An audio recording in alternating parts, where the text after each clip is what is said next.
بسم اللہ الرحمن الرحیم۔ جیسا کہ ہم سب کو معلوم ہے کہ فلسطینی مسلمانوں پر ظلم ہو رہا ہے، آج ان کو ہماری مدد کی ضرورت ہے۔ تو بحیثیت مسلمان ہم ان کی کیا مدد کر سکتے ہیں؟ حق تو یہ ہے کہ ہم ان کی جانی اعتبار سے مدد کریں، ان کے ساتھ شانہ بشانہ کھڑے ہو کر فلسطین کی سرزمین کو یہودیوں سے آزاد کرائے۔ لیکن سب کسی نہ کسی ملک میں رہتے ہیں، وہاں کے اصول اور قوانین کے پابند ہوتے ہیں۔ جب تک ہمارے حکمران اس حوالے سے کوئی حکمت عملی طے نہیں کرتے، کوئی فیصلہ نہیں کرتے ہیں، ہم ان کے لیے جانی طور پر مدد نہیں کر سکتے۔ تو کیا اگر ہم جانی طور پہ مدد نہیں کر سکتے ہیں، دیگر ذرائع کے ذریعے مدد کرنے کی ہمیں ضرورت نہیں ہے؟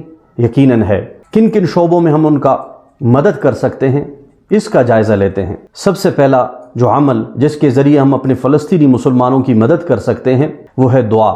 ہمیں اللہ کی طرف رجوع کرنا چاہیے۔ وقال ربکم ادعونی استجب لکم، اللہ پاک فرماتے ہیں کہ آپ مجھ سے دعا کریں، میں انہیں قبول کروں گا۔ اگر ہم اپنے فلسطینی مسلمانوں کے حق میں دعا کریں اللہ سے کہ اللہ ان کی مدد فرما، ان کو اسرائیل کی ظلم سے نجات عطا فرما، یقیناً ہمارے دعا ان کے حق میں قبول ہوں گی۔ اور نبی علیہ الصلوۃ والسلام فرماتے ہیں کہ دعا مومن کا ہتھیار ہے، ہم اس ہتھیار کو استعمال کریں اپنے دشمن کے خلاف، اپنے مظلوم بھائیوں کے حق میں۔ اس کے لیے یقیناً خشوع خضوع کی ضرورت ہے، عاجزی کی ضرورت ہے، انکساری کی ضرورت ہے، رب کے حضور گڑ گڑانے کی ضرورت ہے۔ ہم اگر خلوص دل سے رب کے حضور ہاتھ پھیلائے، یقیناً اللہ تبارک و تعالی ہمارے دعا قبول فرمائیں گے۔ اور کسی مسلمان کا کسی مسلمان کے لیے غائبانہ دعا کرنا یقیناً قبولیت کا ذریعہ ہے۔ یہ ایسا عمل ہے جسے ہر خاص و عام کر سکتا ہے، امیر غریب کر سکتا ہے۔ دنیا کے جس کونے میں ہو کوئی مسلمان، وہ اپنے فلسطینی بھائیوں کے لیے ہاتھ اٹھائے،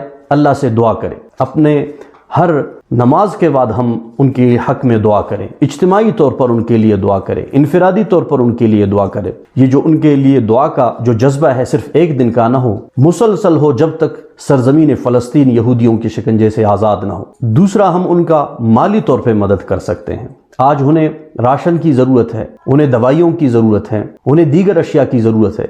یقیناً یہ مالی طور پر امداد کی صورت میں ممکن ہے۔ تو بحیثیت مسلمان ہم ان کی ہر اعتبار سے مدد کریں، کیونکہ اسلام میں کسی کا مدد کرنے کے متعلق قرآن میں اور احادیث میں بہت سارے فضائل بیان کیے گئے ہیں۔ اللہ تبارک و تعالیٰ فرماتے ہیں ان تنصروا اللہ ینصرکم، اگر آپ اللہ کی مدد کریں گے اللہ پاک آپ کا مدد کرے گا۔ یقیناً اللہ پاک کو تو مدد کی ضرورت نہیں ہے، لیکن اللہ کے بندوں کو مدد کی ضرورت ہے۔ اللہ تبارک و تعالیٰ کی کسی محتاج اور مظلوم بندے کی آپ مدد کریں گے، گویا کہ آپ اللہ کی مدد کریں گے، اور اللہ تبارک و تعالیٰ آپ کی مدد فرمائیں گے۔ اور نبی علیہ الصلوۃ والسلام نے فرمایا کہ اگر کوئی مسلمان کسی مسلمان سے دنیا کا کوئی غم دور کرے، اسے خوشی عطا کرے، تو اللہ تبارک و تعالیٰ قیامت کے غموں میں سے اس کے غم دور فرمائیں گے اور اسے خوشی عطا فرمائیں گے۔ آج وہ غمگین ہیں، آج ہمارے مسلمان بھائی پریشان ہیں، ہم ان کی پریشانیوں کو دور کرنے کے سبب بنے۔ اور نبی علیہ الصلوۃ والسلام نے فرمایا کہ اگر کوئی شخص کسی محتاج،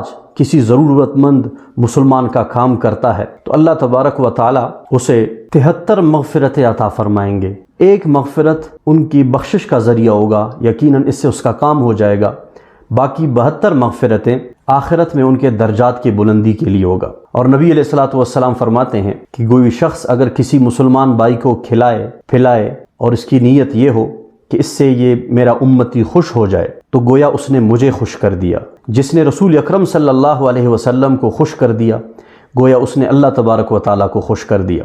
جس نے اللہ کو خوش کر دیا تو اللہ تبارک و تعالیٰ اس کے لیے جنت کا فیصلہ فرماتے ہیں۔ نبی علیہ الصلوۃ والسلام نے یہ بھی فرمایا کہ اگر کوئی شخص کسی مسلمان کی مدد میں نکلتا ہے اور اللہ تبارک و تعالیٰ اسے ہر قدم پر 70 نیکی عطا فرماتے ہیں، اور وہ مسلسل اس کام میں لگا رہتا ہے یہاں تک کہ اس کام کو وہ مکمل کر لیتا ہے، تو اللہ تبارک و تعالیٰ اس کے سارے گناہ معاف فرماتے ہیں، گویا کہ وہ اپنی ماں کی پیٹ سے آج جنا ہو۔ اور جس طرح کے نومولود بچہ گناہوں سے پاک صاف ہوتا ہے، اسی طرح کسی مسلمان کے لیے اس کے مدد کے لیے نکلنا، اس کی حاجت پوری کرنے کے لیے نکلنا، اس کی ضرورت کو پوری کرنے کے لیے نکلنا اللہ کی رضا کی خاطر، اس کے تمام گناہ معاف ہو جاتے ہیں۔ اگر اس دوران اس کا انتقال ہو جاتا ہے تو اللہ تبارک و تعالیٰ بغیر حساب کتاب کے اسے جنت میں داخل فرماتے ہیں۔ اور رسول اکرم صلی اللہ علیہ وسلم نے یہ بھی فرمایا کہ اگر کوئی شخص کسی مسلمان کی حاجت کو پوری کرتا ہے تو اللہ تبارک و تعالیٰ اسے 10 سال کے اعتکاف جو نفلی اعتکاف ہے اس سے بڑھ کر ثواب عطا فرماتے ہیں۔ یعنی یہ عمل، یہ کام 10 سال کے اعتکاف سے افضل ہے۔ اگر کوئی شخص ایک دن کی اعتکاف کرے اللہ کی رضا کی خاطر، تو اللہ تبارک و تعالی اسے اس کی اور جنت کے درمیان 3 خندقیں حائل فرمائیں گے۔ ایک خندق کا فاصلہ مشرق اور مغرب کے مسافت کے مقدار ہوتا ہے۔ تو یہ کتنی فضیلت کی بات ہے کہ ہم اپنے مسلمان بھائیوں کی مدد کریں، اللہ تبارک و تعالی ہمیں یہ اجر و ثواب عطا فرمائیں گے۔ آپ صلی اللہ علیہ وسلم نے یہ بھی فرمایا کہ اگر کوئی کسی مسلمان کو کھلاتا ہے، پلاتا ہے، اس کی ضرورتیں پورا کرتا ہے، تو اللہ تبارک و تعالی اس بدلے اس کی اور جہنم کے درمیان 7 خندقوں کو حائل فرماتے ہیں۔ ایک خندق کا فاصلہ تقریباً 500 سال کے مسافت کا ہے، گویا کہ 3500 سال کی مسافت اس مسلمان اور جہنم کے درمیان حائل ہوتی ہے۔ تو مسلمان کی مدد اور اس کی نصرت پہ اللہ تبارک و تعالی نے اتنے فضائل رکھے ہیں، اتنے اجر و ثواب رکھے ہیں کہ انسان کا بیڑا پار ہو جاتا ہے۔ تو آج ہم اپنے مسلمان بھائیوں کی مالی طور پر مدد کریں۔ تیسرا، ہم ان کا مدد اخلاقی طور پر سیاسی اعتبار سے کر سکتے ہیں۔ ہم سیاسی فورم پر ان کے لیے آواز اٹھائیں، ان کی مظلومیت کو اجاگر کریں، یہودیوں کے ظلم کو اجاگر کریں۔ ہم دنیا کو آگاہ کریں کہ پاکستان کے مسلمان فلسطینی مسلمانوں کے ساتھ کڑے ہیں۔ ہم یہ چاہتے ہیں کہ سرزمین فلسطین سے یہودی فوراً نکل جائیں۔ اس آواز کو ہم میڈیا کے ذریعے بھی پھیلائیں، اس آواز کو ہم اپنے سیاسی فورم پہ بھی ببانگ دہل کہیں، اور ہم اپنے حکمرانوں کو مجبور کریں کہ وہ عالمی سطح پر ہمارے اس پیغام کو پہنچائیں۔ جس طرح قائد جمعیت حضرت مولانا فضل الرحمان صاحب نے اپنے گزشتہ مفتی محمود کانفرنس کو طوفان الاقصی کا نام دیا۔ طوفان الاقصی کیا ہے؟ یہ وہ آپریشن ہے جو فلسطینی مسلمانوں نے اسرائیلیوں پر کیا۔